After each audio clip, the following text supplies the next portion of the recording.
Terungkap hubungan pelaku pembunuhan dengan keluarga Sahroni Indramayu. Setelah membunuh Haji Sahroni dan 4 anggota keluarganya, 2 pelaku berinisial R dan P sempat kabur lintas provinsi hingga ke Jawa Timur. Namun, pelarian mereka berakhir tragis karena kebingungan dan diduga mengalami tekanan mental. Keduanya justru kembali ke Indramayu, tempat mereka akhirnya ditangkap dalam operasi senyap dini hari. Upaya polisi meringkus 2 terduga pelaku pembunuhan keluarga Haji Sahroni berlangsung dramatis pada Senin dini hari, 8 September 2025. Saat diciduk di wilayah Kedokan Bunder, kedua terduga pelaku sempat melakukan perlawanan hingga memaksa petugas mengambil tindakan tegas. Wilayah Kedokan Bunder adalah sebuah kecamatan yang terletak di Kabupaten Indramayu, Provinsi Jawa Barat, Indonesia. Setelah sempat melarikan diri lintas provinsi, mereka akhirnya kembali lagi ke Indramayu dan ditangkap polisi dalam operasi dini hari. Kasat Reskrim Polres Indramayu, AKP Muhammad Arwin Bacar mengungkapkan, kedua pelaku berinisial R dan P sempat kebingungan selama pelarian mereka. Bukannya menemukan tempat aman, keduanya justru kembali lagi ke wilayah tempat kejadian perkara.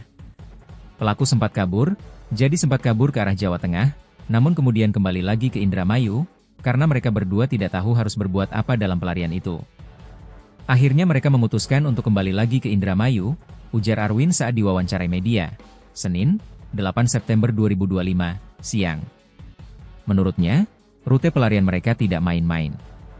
Rute pelarian, sempat ke Jawa Tengah, ke Jawa Timur dan akhirnya kembali lagi ke Indramayu, ucapnya. Hubungan antara pelaku dan korban pun akhirnya terungkap. Meski tidak dekat, mereka ternyata pernah saling mengenal. Hubungan antara pelaku dan korban itu hanya saling kenal dan juga pernah, kebetulan bekerja bersama dengan salah satu korban di salah satu bank, jelas dia. 2 orang yang diduga sebagai pelaku berhasil ditangkap polisi dalam sebuah operasi dini hari. Kasat Reskrim Polres Indramayu, AKP Muhammad Arwin Bacar, menerangkan penangkapan dilakukan pada Senin, 8 September 2025, sekitar pukul 3 waktu Indonesia Barat. Baik, rekan-rekan, akan kami jelaskan pada hari Senin tanggal 8 September, dini hari, tadi pagi jam 3 pagi, kami mengamankan 2 orang, diduga pelaku pembunuhan, terhadap Sahroni dan 4 anggota keluarganya, kata Arwin. Kedua terduga pelaku berinisial R dan P ditangkap di wilayah Kedokan Bunder, Kabupaten Indramayu. Polisi kini masih mendalami terkait modus dan motif pembunuhan sadis tersebut.